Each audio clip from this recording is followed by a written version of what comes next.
Students we are continuing with our unit 1। Unit 1 में हमने national income के बारे में पढ़ा, नेशनल इनकम से रिलेटेड हमारा ये चैप्टर है। तो इसमें हमें यूनिट 1 में बताया गया है कि नेशनल इनकम क्या होती है, पहले तो हमने ये पढ़ा। अब हमें बता रहे हैं different concepts of national income, यानी कि नेशनल इनकम से रिलेटेड बहुत सारे ऐसे कॉन्सेप्ट्स हैं जो हमें पढ़ने ज़रूरी हैं।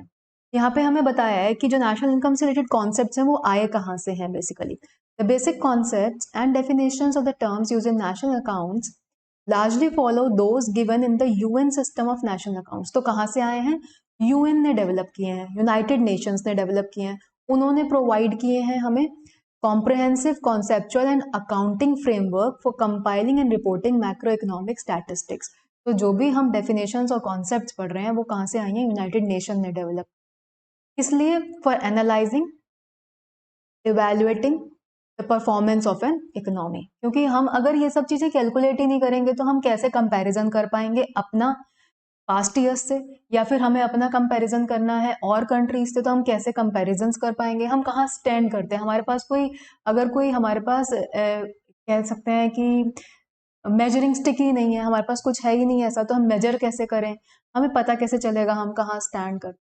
तो ये सारी चीज़ें इसीलिए इम्पॉर्टेंट है कि हम अपनी इकोनॉमी की परफॉर्मेंस को इवेल्युएट कर सकें और एनालाइज कर सकें कि हम कहाँ स्टैंड करते हैं।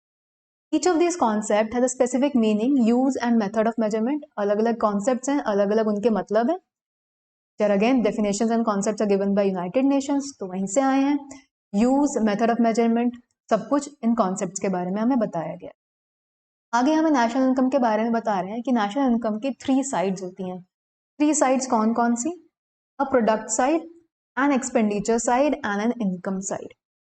प्रोडक्ट साइड का मतलब कि कितना प्रोडक्शन हुआ। जब हम ये कैलकुलेट करते हैं कि हमारी पूरी इकोनॉमी में सारे गुड्स एंड सर्विसेज का कितना प्रोडक्शन हुआ टोटल मिला के, तो that is production side of national income. क्योंकि जब हम उन प्रोडक्ट्स की अगर वैल्यू कैलकुलेट करें तो हमें पता चल जाएगा नेशनल इनकम कितनी है। बेसिकली इकोनॉमी में है क्या? इकोनॉमी में जो नेशनल इनकम है वो सर्कुलरली फ्लो करती है, सर्कुलर वे में फ्लो करती है। इसका मतलब क्या होता क्या है? Producers goods and services produce करते हैं। किसकी हेल्प से प्रोड्यूस करते हैं? फैक्टर्स ऑफ प्रोडक्शन की। फैक्टर्स ऑफ प्रोडक्शन वो चीजें हैं जो प्रोडक्शन करने के लिए चाहिए उन्हें। वो 4 फैक्टर्स ऑफ प्रोडक्शन है: लैंड, लेबर, कैपिटल, एंटरप्रेन्योर। ये चारों चीजें यूज करके प्रोड्यूसर प्रोडक्शन करता है। जब वो सारी सर्विसेज, ये चारों फैक्टर्स ऑफ प्रोडक्शन की सर्विसेज यूज करेगा तो प्रोडक्शन करेगा। जो टोटल प्रोडक्शन हुआ उसे अगर हम कैलकुलेट कर लें तो उसे हम बोलते हैं product side of national income. अब जब ये सब प्रोडक्शन हो गया तो वो क्या करेगा? वो इनकम देगा सारे फैक्टर्स ऑफ प्रोडक्शन को। तो सारा पैसा कहाँ जाएगा? फैक्टर्स ऑफ प्रोडक्शन के पास जाएगा। फैक्टर्स ऑफ प्रोडक्शन के पास जाएगा तो यानी कि हम इसे कह सकते हैं इनकम साइड। ठीक है, इनकम साइड मतलब फैक्टर्स ऑफ प्रोडक्शन के पास इनकम आ गई क्योंकि प्रोड्यूसर ने पेमेंट कर दी फैक्टर्स ऑफ प्रोडक्शन को। अब इनकम साइड में जब ये पेमेंट आ गई फैक्टर्स ऑफ प्रोडक्शन के पास, तो अब वो क्या करेंगे उस पैसे का? वो उस पैसे को दोबारा से खर्च करेंगे। किसके ऊपर? जो गुड एंड सर्विसेज बनाई थी फर्म्स ने, प्रोड्यूसर्स ने। तो जब वो उसके ऊपर वो पैसा सारा खर्च करेंगे तो वो पैसा सारा एक्सपेंडिचर की फॉर्म में वापस जाएगा प्रोड्यूसर के पास। दोबारा से प्रोडक्शन प्रोसेस होगा, फिर इनकम जनरेट होगी और फिर दोबारा से एक्सपेंडिचर होगा। तो ये सर्कुलरली फ्लो कर रही है इनकम, इसलिए इसके 3 फेजेस में हमने इसे डिवाइड कर दिया। पहला फेज हो गया हमारा जहां पे प्रोडक्शन हो रहा है, प्रोडक्ट साइड जो बोल रहे हैं जिसको ये। दूसरा फेज हो रहा है जहां पे इनकम जनरेट हो रही है, यानी कि फैक्टर्स ऑफ प्रोडक्शन को पेमेंट्स मिल रही हैं अपने काम के लिए जो उन्होंने प्रोड्यूसर के लिए प्रोडक्शन करने के लिए करी हैं, यूज करी हैं जो सर्विसेज प्रोड्यूसर ने। वो पेमेंट्स हो गई तो इनकम साइड हो गई। और थर्ड फेज हो गया एक्सपेंडिचर, यानी कि एक्सपेंडिचर साइड, यानी कि वो सारा प्रोडक्शन करने के बाद जो इनकम उन्होंने डिस्ट्रीब्यूट करी वो इनकम वापस उनके पास पहुंच गई in the form of expenditure on goods and services which are produced by producers. तो यहाँ पे हमें 3 साइड्स के बारे में बताया। पहली साइड बोल रहे हैं प्रोडक्ट साइड, दूसरी साइड एक्सपेंडिचर साइड और तीसरी बोल रहे हैं income side. The product side क्या लिखा है? Measures production based on concept of value added. Value added कितनी हो रही है उसके बेसिस पे प्रोडक्शन जो है उसको मेजर किया हमने। Then expenditure side looks at the final sales of goods and services, whereas the income side measures the distribution of proceed from sales to different factors of production। तो तीनों हमें अलग अलग साइड्स बताई नेशनल इनकम अकाउंट्स की। तीनों side से अगर हम इसको कैलकुलेट करते हैं, अभी हम आगे मेजरमेंट के क्वेश्चंस करेंगे, तीनों मेथड से, प्रोडक्शन साइड से, एक्सपेंडिचर साइड से और इनकम साइड से, तो हमारा आंसर सेम आएगा क्योंकि वही तो इनकम है जो फ्लो कर रही है तीनों तीनों अलग अलग स्टेजेस पे। तो accordingly national income is a measure of the total flow of earnings of the factor owners. Factor owners कौन है? मैंने बताया लैंड, लेबर, कैपिटल, एंटरप्रेन्योर। उन्हें जो फैक्टर पेमेंट्स मिलेंगी वो सारे क्या है? फैक्टर ओनर्स हैं, यानी कि वो अपनी सर्विसेज दे रहे हैं, which they receive through the production of good and services. Production करने के बदले में उन्हें फैक्टर ओनर्स को अर्निंग्स मिलेंगी, इनकम मिलेगी। जो national income is the sum total of all the incomes accruing over a specified period to the residents of a country and consist of wages, salaries, profits, rent and interest। अब देखो हम 4 factors of production के बारे में बात कर रहे हैं, land, labour, capital, entrepreneur. Land के बदले में रेंट मिलेगा which is written over here. उसके बाद लेबर के बदले में वेजेस एंड सैलरीज मिलेंगी। देन कैपिटल के बदले में इंटरेस्ट और एंटरप्रेन्योर को मिलेगा बाकी का बचा हुआ प्रॉफिट। तो ये सारी जो उनकी पेमेंट्स हैं, सारी जो उनकी इनकम्स हैं, अगर हम इन सबको टोटल कर दें, इन सबको ऐड कर दें, सारे फैक्टर्स ऑफ प्रोडक्शन की इनकम को ऐड कर दें, तो बोल रहे हैं नेशनल इनकम बन जाएगी। ठीक है, एक चीज इसमें और लिखी है, residents of a country. Resident इस पर्पस के लिए हम रेजिडेंट मानते हैं उस पर्सन को जो 1 साल या उससे ज्यादा उस कंट्री में रहेगा, वो हमारे कंट्री का रेजिडेंट हो जाएगा। सपोज इंडिया में कोई आउटसाइडर आके, किसी और कंट्री का कोई सिटीजन है, वो आके यहाँ पर रहता है 1 साल के लिए या उससे ज्यादा के लिए, और उसका इकोनॉमिक इंटरेस्ट भी यहीं है, यानी कि वो अर्निंग भी यहीं से कर रहा है, सेंटर ऑफ इकोनॉमिक इंटरेस्ट भी यहीं पर है इंडिया में, तो वो हमारी कंट्री का रेजिडेंट माना जाएगा और उसकी इनकम हमारी नेशनल इनकम में ऐड होगी। आगे चलते हैं। On the product side there are 2 widely reported measures. तो प्रोडक्ट साइड पे अगर हम देखें तो 2 चीजें हैं, जो 2 मेजर्स हैं, जो 2 कॉन्सेप्ट्स हैं जो हम सबसे ज्यादा यूज करते हैं। First is gross domestic product GDP and second is gross national product GNP. अगर हम ध्यान से देखें तो इन दोनों नामों में एक ही डिफरेंस है, बस एक डिफरेंस क्या है, डोमेस्टिक और नेशनल। तो पहले पढ़ते हैं ग्रॉस डोमेस्टिक प्रोडक्ट के बारे में, जिसे इन्होंने यहाँ पर जीडीपी एमपी लिखा है, ये भी हम आगे पढ़ेंगे कि एमपी का क्या मतलब है। Gross domestic product is a measure of the market value of final economic goods and services, gross of depreciation produced within the domestic territory of a country during a given period of time। तो इन्होंने हमें यहाँ पर बहुत सी चीजें बताई। क्या क्या चीजें बताई? पहली चीज बताई, मेजर किसका है, मार्केट वैल्यू का है। दूसरा, ग्रॉस ऑफ डेप्रिसिएशन बताया, produce within the domestic territory of a country. तो ये सब चीजें, इनके मीनिंग अलग अलग हैं, यानी कि मीनिंग समझने पड़ेंगे हमें। तो जीडीपी ग्रॉस डोमेस्टिक प्रोडक्ट, ये तो हमें नाम से पता चल रहा है, ग्रॉस डोमेस्टिक प्रोडक्ट। तो वही चीजें यहाँ पर अलग अलग इसकी डेफिनेशन में ऐड करी। मार्केट प्राइस ऊपर लिखा था, मैंने बोला था एमपी लिखा है ऊपर, जो जीडीपी एमपी, तो इसका मतलब क्या क्या आया, मार्केट वैल्यू, यानी कि हमने इस पे से टैक्स लगा दिया है, सब्सिडीज माइनस कर दी है, जो नेट वैल्यू आई है हमारे प्रोडक्ट की, that is its market value. Market में वो कितने का मिलेगा after deducting taxes and giving subsidies. दूसरी चीज, ग्रॉस ऑफ डेप्रिसिएशन, क्योंकि नाम क्या है, ग्रॉस डोमेस्टिक प्रोडक्ट। अगर नेट डोमेस्टिक प्रोडक्ट होता तो इसका मतलब हमने डेप्रिसिएशन इसमें से काटा हुआ है, बट अभी हमने इसमें से डेप्रिसिएशन डिडक्ट नहीं किया है, इसलिए this is gross of depreciation. Then last thing is within the domestic territory of a country, हमारी डोमेस्टिक टेरिटरी के अंदर अंदर प्रोडक्शन हुआ है जो, वो सारी चीजें हम इसमें लेंगे, वो सारी गुड्स एंड सर्विसेज की वैल्यू हम लेंगे। तो जीडीपी में हम क्या ले रहे हैं, जीडीपी एमपी में ग्रॉस डोमेस्टिक प्रोडक्ट का मतलब मार्केट वैल्यू ले रहे हैं फाइनल गुड्स एंड सर्विसेज की, जो ग्रॉस ऑफ डेप्रिसिएशन है, यानी कि डेप्रिसिएशन अभी नहीं कटा है, produce within the domestic territory of a country. अब डोमेस्टिक टेरिटरी का क्या मतलब है, डोमेस्टिक टेरिटरी जब हम वर्ड सुनते हैं तो हमें समझ में आता है कि डोमेस्टिक टेरिटरी का मतलब with in the political frontiers, जैसे इंडिया का जो मैप है वो हमारे पॉलिटिकल फ्रंटियर्स हैं। इसके अलावा भी बहुत सारी ऐसी जगह हैं जहाँ पे हमें राइट्स अवेलेबल हैं, जैसे इंटरनेशनल वाटर्स हैं, वहाँ पे हमें कोई सपोज ऑयल रिग्स के लिए हमें अगर राइट्स मिले हुए हैं हमें इंटरनेशनल वाटर्स में, यानी कि किसी पर्टिकुलर कंट्री को बिलोंग नहीं करता, कोई ओशन है जैसे इंडियन ओशन है, वो किसी पर्टिकुलर कंट्री को बिलोंग नहीं करता, तो उसमें हमने कहीं कहीं पे राइट्स मिले हुए हैं अगर, तो वहाँ पे जो भी हम प्रोडक्शन करेंगे, वहाँ से हम जो भी ऑयल का एक्सट्रैक्शन कर रहे हैं, जो भी कर रहे हैं, तो वो हमारी डोमेस्टिक टेरिटरी का पार्ट माना जाएगा। तो यानी कि एक तो हमारे पॉलिटिकल फ्रंटियर्स, इसके अलावा बहुत सी ऐसी जगह जहाँ पे हमें राइट्स अवेलेबल है अपने प्रोडक्शन करने के, यानी कि स्पेसिफिकली हमें राइट्स अवेलेबल है, तो वो भी हमारी डोमेस्टिक टेरिटरी का पार्ट है।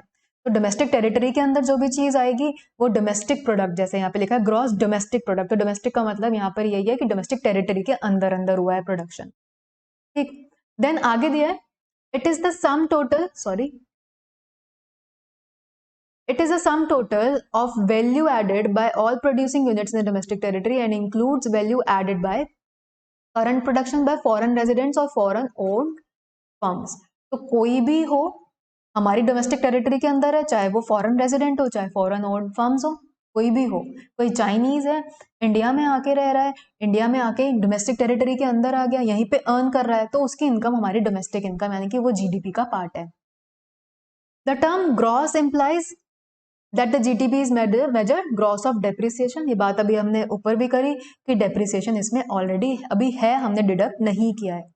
डोमेस्टिक का मतलब to the geographic confines of a country. Geographical confines मैंने मतलब बताया आपको, एक तो हमारी पॉलिटिकल फ्रंटियर्स और इसके अलावा कहीं पे भी हमें स्पेसिफिक राइट्स अवेलेबल हैं जहां पर वो हमारी डोमेस्टिक टेरिटरी मानी जाएगी। For example, if a Chinese citizen works temporarily in India, her production is part of the Indian GDP। ठीक है ना, इंडिया में आके रह रहा है तो इंडिया का ही वो है, मतलब डोमेस्टिक टेरिटरी के अंदर है, तो दैट मीन्स उसकी income will be added in Indian GDP. If an Indian citizen owns a factory in another country, for example Germany, the production at her factory is not part of India's GDP क्योंकि वो Germany की domestic territory के अंदर है, तो उसकी GDP में add होगा। However, GDP excludes transfer payments। अब यहाँ पे ट्रांसफर पेमेंट्स का कॉन्सेप्ट आया। Transfer payments, financial transactions and non reported output generated through illegal transaction such as narcotics and gambling. तो तीन चीजें इन्होंने बताई जो इंक्लूड स्पेसिफिकली जीडीपी में नहीं होंगी। पहली चीज बताई इन्होंने ट्रांसफर पेमेंट्स। अब ट्रांसफर पेमेंट्स क्या है? जब हमने अभी नेशनल इनकम के बारे में पढ़ा तो उसमें लिखा था factor incomes, factors of production की इनकम। और ट्रांसफर पेमेंट्स क्या है? ट्रांसफर पेमेंट्स या ट्रांसफर इनकम्स क्या होती हैं? वो इनकम जो हमने अर्न नहीं की है, ठीक है, तो वो हमारी जीडीपी में या नेशनल इनकम में ऐड नहीं होती हैं ट्रांसफर इनकम्स। क्यों? क्योंकि सिर्फ फैक्टर्स ऑफ प्रोडक्शन की इनकम ही ऐड होती है। डिफरेंस क्या है? फैक्टर इनकम हम अर्न करते हैं, यानी कि उसके बदले में हमने कुछ काम किया है और हमें इनकम मिली है, जबकि ट्रांसफर इनकम क्या है? हमने उसके बदले में कुछ काम नहीं किया है, वो वन साइडेड है। जैसे गवर्नमेंट कोई हमें स्कॉलरशिप देती है या गवर्नमेंट को कोई दूसरी कंट्री से या इंटरनेशनल ऑर्गेनाइजेशन से कोई ग्रांट्स मिल जाते हैं, कोई डोनेशंस मिल जाती है, तो वो क्या चीजें हैं? वो वन साइडेड है।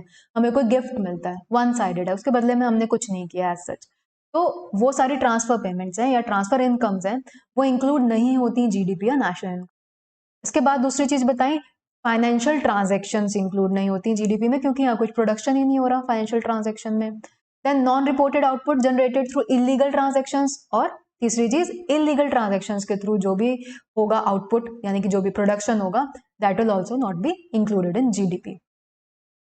GDP is in fact gross domestic product at market price. ये हमें इन्होंने पहली बार जब फर्स्ट लाइन थी उसी में बोल दिया था कि मार्केट वैल्यू है, और मैंने आपको बताया मार्केट वैल्यू का मतलब उस पे से टैक्स कट चुका है, यानी कि टैक्स ऐड हो चुका है। मार्केट वैल्यू ज्यादा होती है कि कोई प्रोडक्ट खरीदने जाते हैं तो वो टैक्स उसमें ऐड करते हैं, और सब्सिडी माइनस हो चुकी है अगर मिली है तो उसके ऊपर कुछ, तो हमें नेट वैल्यू पता चलेगी। सपोज कोई चीज प्रोड्यूसर को वो 500 रुपए की फैक्टर कॉस्ट है उसकी, तो वो 500 रुपए की बेच सकता है उसको। अब उसके ऊपर टैक्स लगा है जीएसटी सपोज 50 रुपीज का, तो वो अब हमें कितने की देगा? 550 की देगा। गवर्नमेंट ने बाद में डिक्लेयर किया कि 10 रुपीज की सब्सिडी मिलेगी, तो अब वो हमें कितनी की देगा? वो 540 रुपीज की। तो यानी कि जो उसकी कॉस्ट थी उसे हम बोलते हैं फैक्टर कॉस्ट, और जो जिस प्राइस पे हमें वो दे रहा है वो product, that is called its market price. तो यहाँ पे जीडीपी एट मार्केट प्राइस की बात कर रहे हैं, तो बोल रहे हैं जीडीपी जो होती है वो मार्केट प्राइस पे होती है, because the value of goods and services is determined by the common measuring unit of money, or it is evaluated at market price. Money enables us to measure and find the aggregate of different types of products expressed in different units of measurement by converting them in terms of rupee. The tons of wheat may thus be added with millions of apples। तो बोल रहे हैं कि money के terms में ही हम यहाँ पे ले रहे हैं, मॉनिटरी टर्म्स में ले रहे हैं, क्योंकि हम अलग अलग यूनिट्स की चीजों को ऐड नहीं कर सकते जीडीपी निकालने के लिए, इसलिए सबकी मनी वैल्यू लेते हैं। Then GDP-MP equals to value of output in the domestic territory minus value of intermediate consumption, that is value added. तो ये हमें इन्होंने एक वैल्यू एडेड का कॉन्सेप्ट बताया।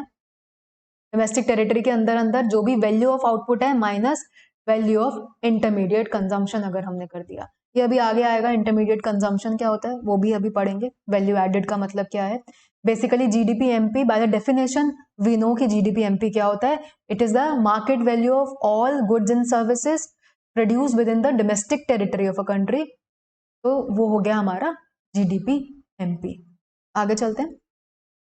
इंपॉर्टेंट पॉइंट्स में हमें पहला पॉइंट बताया, the value of only final goods and services और only the value added by the production process would be included in GDP। अब फाइनल गुड्स कौन से हैं और इंटरमीडिएट गुड्स कौन से हैं और वैल्यू एडेड किसे बोल। फाइनल गुड्स का मतलब वो goods which has crossed the boundary line of production, यानी कि प्रोडक्शन की जो बाउंड्री लाइन है उसको क्रॉस करके वो गुड आ गया है फाइनल कंज्यूमर के पास, तो वो हो जाएगा फाइनल गुड। इंटरमीडिएट गुड क्या है। इंटरमीडिएट गुड का मतलब वो गुड जिसने अभी प्रोडक्शन बाउंड्री क्रॉस नहीं की है, यानी कि फाइनली वो फाइनल कंज्यूमर के कंजम्पशन के लिए नहीं आया है। Suppose let's take an example of sugar. Sugar का एग्जांपल लेते हैं। अगर शुगर कोई बेकर खरीद रहा है, यानी कि बेकरी के लिए उसको आगे कुछ प्रोसेसिंग करनी है, उसमें कुछ प्रोडक्शन के लिए शुगर चाहिए उसे, तो वो शुगर खरीद रहा है जो बेकर, तो वो हो जाएगा इंटरमीडिएट गुड। और अगर हम लोग शुगर खरीद रहे हैं अपने घर में यूज करने के लिए तो हो जाएगा फाइनल गुड। तो यानी कि फाइनल गुड और इंटरमीडिएट गुड में डिफरेंशिएट करने के लिए हमें क्या देखना है, हमें देखना है उसका एंड यूज क्या है, एंड में उसका यूज क्या होने वाला है। अगर हम उससे फर्दर प्रोडक्शन करने वाले हैं अभी तो इंटरमीडिएट गुड, और अगर हम उसे फाइनली यूज करने वाले हैं तो फाइनल गुड। यहाँ पे क्या बोल रहे हैं, final good refer to those goods which are used either for consumption or for investment. They are neither resold nor undergo further transformation in the process of production. तो यानी कि ना तो रीसेल के लिए खरीदा है, ना ही हम उसको अभी ट्रांसफॉर्म करने वाले हैं और किसी फॉर्म में, तो इसका मतलब वो क्या हो गया, फाइनल गुड हो गया। The distinction between intermediate good and final good is made on the basis of end use। अभी मैंने बताया end use यानी कि end में उसका use क्या है, उसके बेसिस पे हम goods को final या intermediate differentiate करेंगे, ना कि नाम से। मतलब अगर हमसे कोई बोले कि wood, तो इसका मतलब ये नहीं है कि wood हम ये बता दें कि intermediate है या final है, जब तक हमें ये ना पता चले कि उसका use क्या हो रहा है। अगर wood यूज हो रहा है टेबल्स बनाने के लिए, चेयर्स बनाने के लिए, आगे प्रोसेसिंग हो रही है उसके ऊपर, तो इसका मतलब इंटरमीडिएट गुड है। अगर वुड यूज हो रहा है सपोज घर में चूल्हा जलाने के लिए या कुछ ऐसे पर्पस के लिए कि डायरेक्टली हम उसे यूज करें, तो वो फाइनल गुड हो जाएगा। Intermediate goods and final goods is made on the basis of end use. If the good is for consumption or investment then it is final good. By value added we mean the difference between value of output and purchase of intermediate goods. Value added represent the contribution of labor and capital to the production process. अब value added का concept क्या है। Value added का concept यह है कि suppose would खरीदा है हमने 100 रुपीज का या 1000 रुपीज का, मान लेते हैं 1000 रुपीज का हमने वुड खरीदा, हमने उसको ट्रांसफॉर्म किया इनटू चेयर्स, चेयर बना दी हमने उस वुड से। अब हमने उस चेयर को बेचा 2000 रुपीज, तो हमने कितनी वैल्यू ऐड करी, 1000। 1000 रुपए की तो वुड खरीदी हमने, लकड़ी खरीदी, और उस पर 1000 रुपए की और वैल्यू बढ़ाई, 2000 की चेयर बेची हमने।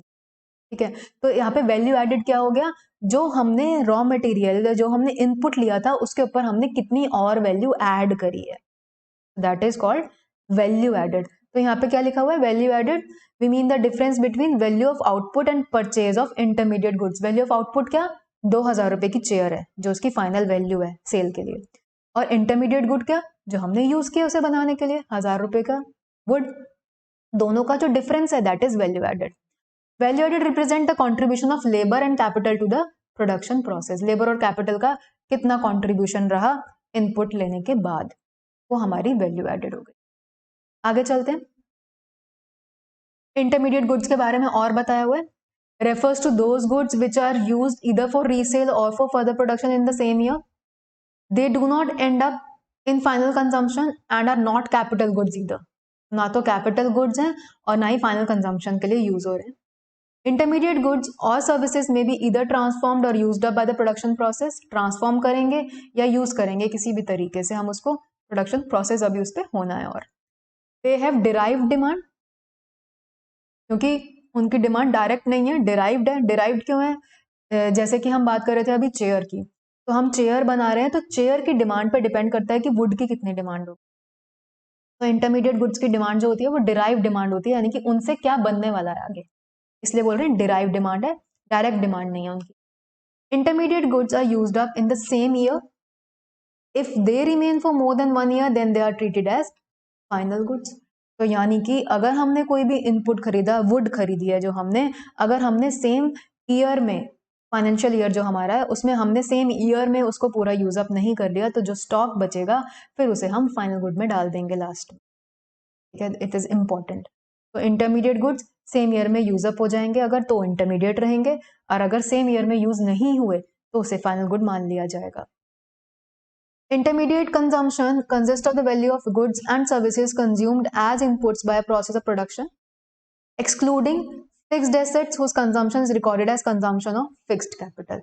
तो fixed assets में include नहीं होंगे, inputs use होंगे. Intermediate goods used to produce other goods rather than being sold to final purchasers are not counted as it would involve double counting.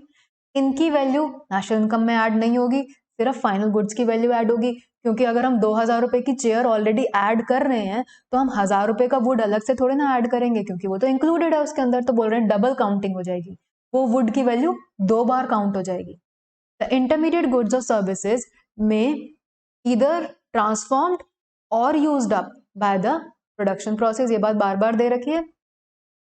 For example, the value of floor used in making bread would not be counted as it will include while bread is counted. अब आटा जो अलग से हमने use किया है bread बनाने के लिए, उसकी वैल्यू हम अलग से ऐड नहीं करेंगे नेशनल इनकम में, हम क्या ऐड करेंगे, ब्रेड की वैल्यू, और ब्रेड की वैल्यू में उसकी वैल्यू ऑलरेडी एडेड होगी। This is because floor is an intermediate good in bread making process, और इंटरमीडिएट गुड्स की वैल्यू ऐड नहीं होती क्योंकि फाइनल गुड की वैल्यू में वो ऑलरेडी इंक्लूडेड है। Similarly, if we include the value of an automobile in GDP, we should not be including the value of tires separately. Automobile पूरी की पूरी कार की वैल्यू ऐड कर दी तो क्या टायर्स की वैल्यू अलग से ऐड करेंगे जीडीपी में, क्योंकि उसमें ऑलरेडी इंक्लूडेड है पूरी वैल्यू में जो कार की वैल्यू है। इसलिए this is called the problem of double counting, अगर हम इसको 2 बार ऐड करेंगे। Next, GDP is the measure of production activity. GDP covers all production activities recognized by SNA called the production boundary. The production boundary covers production of almost all goods and services classified in the National Industrial Classification. तो सारे goods और services की value जो है वो add करके GDP बनेगा। Production of agriculture, forestry and fishing which are used for own consumption of producer is also included in the production boundary. तो वो सारी चीजें भी यूज होंगी, यानी कि हम प्रोडक्शन कर रहे हैं जो सेल्फ कंजम्पशन के लिए। बहुत से ऐसे एग्रीकल्चरिस्ट होते हैं जो सेल्फ कंजम्पशन के लिए भी बहुत से क्रॉप्स उगा रहे हैं, वीट उगाया उन्होंने, वो खुद यूज कर रहे हैं अपने घर पे। तो जो भी हम सेल्फ कंजम्पशन के लिए प्रोडक्शन कर रहे हैं वो सब भी ऐड होगा जीडीपी में। Thus GDP of any nation represent the sum total of gross value added, that is without discounting for capital consumption or depreciation काटे बिना, in all the sectors of that economy during the year. तो सारा का सारा जितना भी production हुआ है हमारी इकोनॉमी के अंदर वो सब ऐड होगा, including production for self consumption, चाहे बेचने के लिए हमने कुछ भी बनाया हो चाहे अपने यूज के लिए, प्रोडक्शन हुआ है तो वो ऐड होगा फाइनल गुड्स जो है, फाइनल गुड्स की वैल्यू। Then economic activities as distinguish from non economic activities. हम जो भी एक्टिविटीज करते हैं वो 2 टाइप में होती है, उसे 2 टाइप्स में डिवाइड किया जा सकता है, economic and non economic activities. Economic activities वो सारी एक्टिविटीज जो हम अर्न करने के लिए, जैसे कि बिजनेस, प्रोफेशन, एम्प्लॉयमेंट, ये सब economic activities. Non economic activities वो एक्टिविटीज जो हम कर रहे हैं out of love, affection, psychological reasons के लिए, वो सब नॉन इकोनॉमिक एक्टिविटीज हैं, उनको हम पैसे अर्न करने के लिए नहीं कर। तो economic activities as distinguished from non-economic activities include all human activities which create goods and services that are exchanged in the market and valued at market price. Goods and services की value है जो economic activity मानी जाएगी, जिसको जो market price पे मिल रहा है सामान। और non economic activities are those which produce good and services but since these are not exchange in the market, market में ट्रांजेक्शन के लिए नहीं आए हैं। For example hobbies, house keeping, child rearing services of home makers, services of family members that are done out of love and affection, तो कुछ भी ऐसा काम कर रहे हैं जो मार्केट में हम उसके किसी प्राइस के लिए नहीं कर रहे हैं, वो सब नॉन इकोनॉमिक, और जो किसी प्राइस के लिए कर रहे हैं वो सब economic. Then national income is a flow measure of output per time period, for example, per year, and includes only those goods and services produced in the current period, that is produced during the time interval under consideration. हम एक साल के लिए find out करते हैं, और flow measure है यानी कि पर ईयर हम बता सकते हैं। दो तरीके से मेजर्स होते हैं, flow and stock. Flow measures वो जो over a period of time हम मेजर करते हैं, जैसे कि पर ईयर, पर मंथ, पर वीक, तो नेशनल इनकम भी फ्लो कॉन्सेप्ट है। ऐसे ही हमारे कुछ कॉन्सेप्ट होते हैं वो स्टॉक कॉन्सेप्ट होते हैं, जैसे कि वेल्थ, यानी कि वो चीजें जो हम एट अ पर्टिकुलर टाइम बता सकते हैं मेजर करके। जैसे हम इसको ऐसे कंपेयर कर सकते हैं, कोई आपकी इनकम पूछेगा तो आप इनकम बताएंगे पर मंथ कितनी इनकम है, या पर ईयर भी बताते हैं कई लोग पैकेज कितना, तो हम over a period of time उसको बता रहे हैं। बट अगर कोई हमसे पूछे कि अभी आपके पॉकेट में कितने पैसे हैं, आपके वॉलेट में कितने पैसे हैं, तो हम बता सकते हैं उसी टाइम पे, एट दैट पर्टिकुलर टाइम, तो दैट इज स्टॉक कॉन्सेप्ट। ऐसे ही स्टॉक अगर हम ऐसे देखें कि हमारे पास गुड्स का स्टॉक कितना है, तो हम बता सकते हैं आज कितना स्टॉक है। सेल कितनी है, तो सेल हम ऐसे नहीं बताते कि आज की कितनी सेल, अभी की कितनी सेल है, बिल्कुल अभी इसी टाइम की, ऐसे नहीं बताते। हम बताते हैं कि मंथ की इतनी सेल हो रही है, ईयर की, वीक की, ऐसे बताएंगे। तो यहाँ पे दिया है the value of market transactions such as exchange of goods which already exist or are previously produced do not enter into the calculation of national income. Therefore, the value of assets such as stocks and bonds which are exchanged during the pertinent period are not included in national income as these do not directly involve current production of goods and services.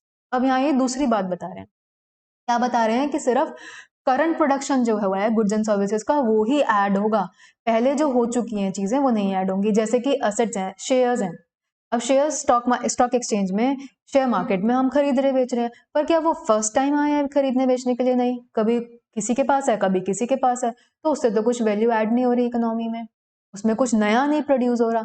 ऐसे ही second hand goods की अगर हम बात करें, आप कोई पुराना scooter आपके पास, आप बेच रहे हो उसको, तो उसकी वैल्यू नेशनल इनकम में ऐड नहीं होगी उस ईयर में, क्योंकि उसकी वैल्यू जब वो फर्स्ट टाइम बिका होगा तब ऐड हो गई थी। तो क्या कहना चाह रहे हैं कि ऐसी चीजें जो पहले हो चुकी हैं और अब बार बार हम उसे खरीद रहे बेच रहे हैं, तो वो चीजें ऐड नहीं होती, are not included in national income as these do not directly involve current production. इस साल के प्रोडक्शन प्रोसेस का पार्ट नहीं है वो goods and services. However, the value of services that accompany the sale and purchase, अब हमने share खरीदने के लिए जो ब्रोकर है उसे ब्रोकरेज दी है, तो वो ब्रोकरेज ऐड होगी क्योंकि वो नई सर्विसेज है, वो पुराना काम नहीं कर रहा है, उसके तो सर्विसेज नहीं प्रोवाइड कर रहा है, वो न्यू सर्विसेज है। तो कमीशन जो भी दे रहे हैं किसी को, हम सर्विसेज किसी की भी यूज कर रहे हैं, चाहे सेकेंड हैंड गुड्स हैं, जैसे हम अभी स्कूटर का एग्जांपल ले रहे हैं, तो अगर हम स्कूटर बेच रहे हैं अपना पुराना, तो हम किसी कमीशन एजेंट के थ्रू अगर बेच रहे हैं, तो उसकी जो कमीशन है वो फर्स्ट हैंड है सर्विसेज, तो वो ऐड होंगी, बट स्कूटर की वैल्यू ऐड नहीं होगी नेशनल इनकम में, क्योंकि जब वो फर्स्ट टाइम बिका था तब उस साल ऐड हो चुकी है, वो इस साल की करंट इनकम नहीं है। बोल रहे हैं example, fees paid to real estate agent and lawyers represent current production and therefore is included in the national income. तो इस पॉइंट में हमने दो चीजें पता लगाई, पहली चीज फ्लो कॉन्सेप्ट है, दूसरी चीज फ्लो कॉन्सेप्ट का मतलब क्या है, फ्लो कॉन्सेप्ट का मतलब over a period of time calculate करते हैं नेशनल इनकम को, स्टॉक नहीं है कि एट अ पर्टिकुलर टाइम बता सकते हैं। दूसरी चीज बताइए, जो हम एसेट्स की वैल्यू ऐड करेंगे वो हमारे न्यू एसेट्स होने चाहिए, यानी कि इसी साल प्रोडक्शन हुआ होना चाहिए। प्रोडक्शन प्रोसेस में अगर वो पहले ऐड हो चुकी हैं तो उसको हम दोबारा से ऐड नहीं करेंगे। इसमें हमें शेयर्स और डिबेंचर्स जो हैं, जो स्टॉक मार्केट में, शेयर मार्केट में बिक रहे हैं रोज, उनकी वैल्यू ऐड नहीं होगी खरीदने बेचने पे। ऐसे ही सेकेंड हैंड गुड्स की वैल्यू ऐड नहीं होगी। An important point to remember is that two types of goods used in the production process are counted in GDP: capital goods, business plant and equipment purchases, and inventory investment. Inventory investment क्या है? Closing minus opening stock. The net change in inventories of final goods awaiting sale or of material used in the production which may be positive or negative. तो दो चीजें आ गई GDP का part, क्या क्या? पहले तो कैपिटल गुड्स, बिजनेस में यूज होने वाले प्लांट्स, इक्विपमेंट्स, सारी चीजें, और दूसरा बोल रहे हैं इन्वेंट्री इन्वेस्टमेंट यानी कि change in stock. Inventories are treated as capital. Additions to inventory stock of final goods and material belong to GDP because they are currently produced output. इसी साल प्रोडक्शन हुआ है तो इसीलिए को ऐड होगा। National income in real terms when available by industry of origin give a measure of the structural changes in the pattern of production in the country which is vital for economic analysis. ये बात हमें बार बार बोल रहे हैं कि economy को analyse करने के लिए हमारी इकोनॉमी में क्या चल रहा है उसकी हेल्प करता है नेशनल इनकम, तो इसलिए बहुत ज़्यादा यूजफुल है हमारे लिए इकोनॉमी को। इकोनॉमी में हम अपना कह सकते हैं कि हम क्या इम्प्रूवमेंट कर रहे हैं, क्या ग्रोथ हो रही है, एनालाइज कर रहे हैं अपने सारे जो हम स्टेप्स ले रहे हैं उसकी वजह से क्या चेंजेस आ रहे हैं, तो वो सब कुछ हमें हेल्प करता है नेशनल इनकम फाइंड आउट करने में। आगे चलते हैं।